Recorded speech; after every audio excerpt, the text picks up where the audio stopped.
two brothers went to attend their grandfather's funeral. Unexpectedly, their grandmother asked them to open mystery boxes at the scene, because before he passed away, their grandfather had instructed that in order to inherit the company, they must each choose a mystery box. Whoever gets more green wooden tokens will be the final winner and will have the right to become the president of the corporation. Although neither of them understood why their grandfather did this, they still wanted to become the company president, so each of them chose one of the mystery boxes. Before the game began, their grandmother said only one thing: often what determines victory or defeat lies outside the game itself. Just as she finished speaking, the cousin was the first to check his tokens. When he saw that all three were green, he secretly rejoiced, but the man just glanced at his tokens and hurriedly closed the box in panic. Seeing this, the cousin believed he was sure to win, so he placed his watch on the table, saying that if the man revealed green tokens, the watch would be his, but only if the man offered something of equal value as collateral. Hearing this, the man instantly got angry. He said the cousin was gambling, because their grandfather hated gambling most of all, but the cousin replied that this wasn't gambling, it was one of the rules outside the game, as their grandmother mentioned. He even mocked the man for being incompetent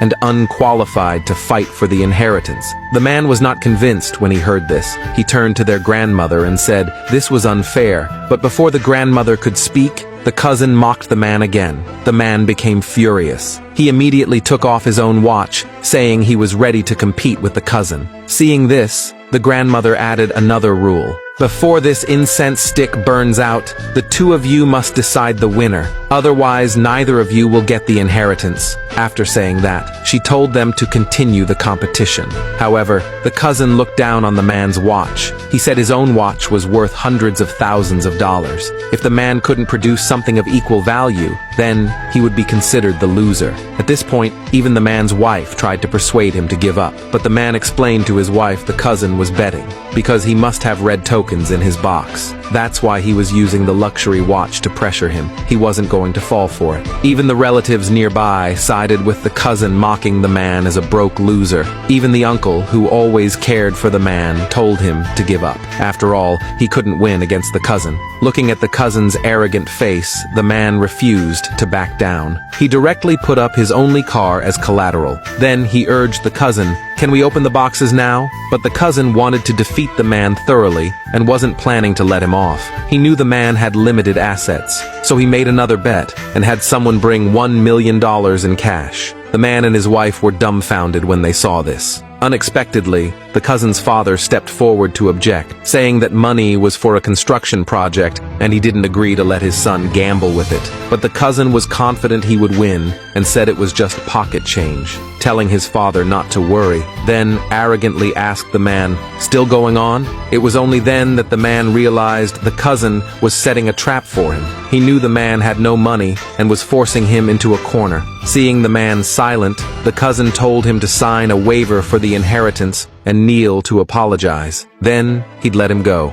When the man refused, the cousin gave him no mercy. Even the relatives who liked to flatter the powerful told the man to kneel and apologize. Just as the man didn't know what to do, his wife directly put up the keys to their new house. The man immediately understood what his wife meant, but his mother stood up and objected. She didn't want her son to go on, but the man ignored his mother's objection and insisted on continuing. Even the grandmother couldn't stand watching anymore. If this went on, the man would lose everything.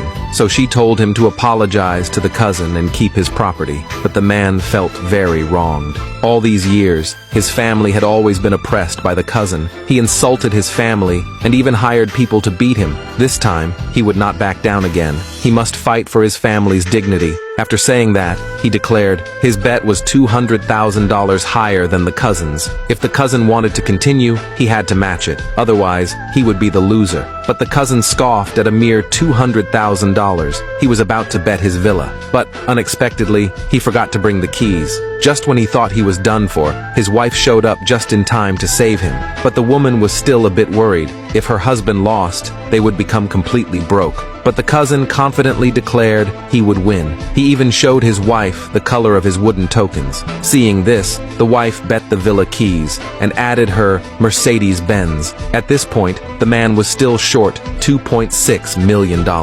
If he couldn't make it up, he would completely lose. Even everything on the table would belong to the cousin. Just as everyone was mocking that the man would lose miserably, the man made a phone call and borrowed $2.6 million.